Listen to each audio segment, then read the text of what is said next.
తెలుగుదేశం కూటమి పార్టీల కార్యకర్తల మధ్య ఇప్పుడు అనవసర చర్చ జరుగుతోంది. ముఖ్యంగా తెలుగుదేశం కార్యకర్తలు, నాయకులు ఎందుకో తెలియదు కానీ ఓ విధమైన అభద్రతా భావంలో ఉన్నారా అనిపించేలా వ్యవహరిస్తున్నారు. తెలుగుదేశం జాతీయ ప్రధాన కార్యదర్శి మంత్రి నారా లోకేష్ను ఉప ముఖ్యమంత్రిని చేయాలన్న డిమాండ్ నేపథ్యంలో ఈ రచ్చ మొదలైంది.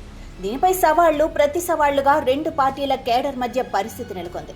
ముందుగా తెలుగుదేశం కేడర్ విషయానికొస్తే లోకేష్ తన సమర్థతను, తన రాజకీయ పరిణితిని నిర్ద్వందంగా చాటుకున్నారు. తెలుగుదేశం పార్టీలో ఆయనే నెంబర్ 2, అందులో సందేహమే లేదు.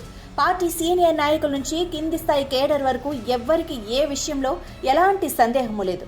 తెలుగుదేశం పార్టీకి 3వ తరం రాజకీయ వారసుడు ఆయనే అన్న విషయంలో కూడా భిన్నాభిప్రాయానికి చోటే లేదు. అటువంటప్పుడు నారా లోకేష్ ఉప ముఖ్యమంత్రి కావాలన్న డిమాండ్ ఎందుకో అర్థం కాదు.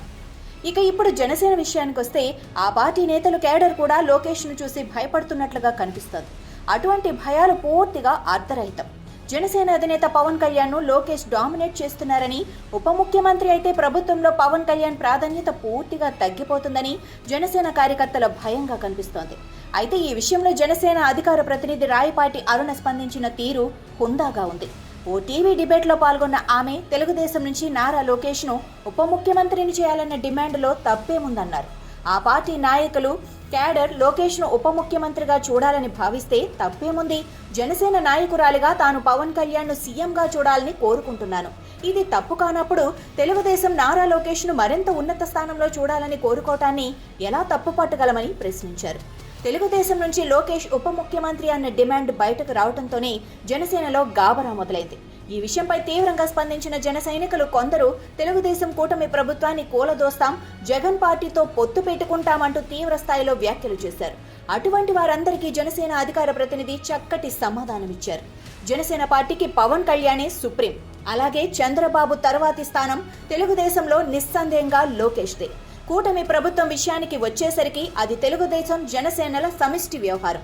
దీనిలో పార్టీల ప్రసక్తి లేదు. ఒక పార్టీ మరో పార్టీని డామినేట్ చేస్తుందని, ఒక నాయకుడి వల్ల మరో నాయకుడి ప్రాధాన్యత తగ్గుతుందన్న ఆందోళనలు అనవసరం. తెలుగుదేశం, జనసేనల మధ్య ఇంతవరకు ఎటువంటి పొరపచ్చాలు లేవు. ఇప్పుడు కూడా అటువంటి పొరపచ్చాలకు తావియవలసిన అవసరం లేదు. లోకేష్ కు తక్షణం ఎలివేషన్ ఇవ్వాలని చంద్రబాబు నిర్ణయించుకుంటే ఆ విషయాన్ని మిత్రపక్షమైన జనసేన అధినేత పవన్ కళ్యాణ్తో చర్చించి ఆయన అంగీకారంతోనే ఆ పని చేస్తారనటంలో ఎటువంటి సందేహమూ లేదు. జనం కూటమి ప్రభుత్వానికి 5 ఏళ్ల పాటు అధికారంలో కొనసాగి రాష్ట్రాన్ని ప్రగతి పదంలో నడిపించాలని పగ్గాలు అప్పగించారు. ఇటువంటి చిన్న చిన్న విషయాలలో అనవసర రచ్చ చేసుకుని రోడ్డున పడితే మసక బారేది ఆయా పార్టీల అధినేతల ప్రతిష్ఠే. ఇక విషయానికొస్తే ఈ విషయంలో తెలుగుదేశం నాయకులు ఒకంత అతి చేశారని చెప్పక తప్పదు. విధేయత ప్రదర్శనలో ముందుండాలన్న భావనతోనే ఒకరు డిప్యూటీ సీఎం లోకేష్ అంటే మరికొందరు మరో అడుగు ముందుకేసి సీఎం లోకేష్ అంటూ చేసిన అతే జనసేనలో గాబరాకు కారణమైందని చెప్పాలి. మొత్తానికి ఈ విషయంలో జనసేన, తెలుగుదేశంలో రెండూ ఒకంత అపరిపక్వతతోనే వ్యవహరించాయి. ఇప్పటికైనా సంయమనం పాటించి ఈ విధానానికి ఇక్కడితో ఫుల్ స్టాప్ పెట్టడం అన్ని విధాలుగా మంచిది.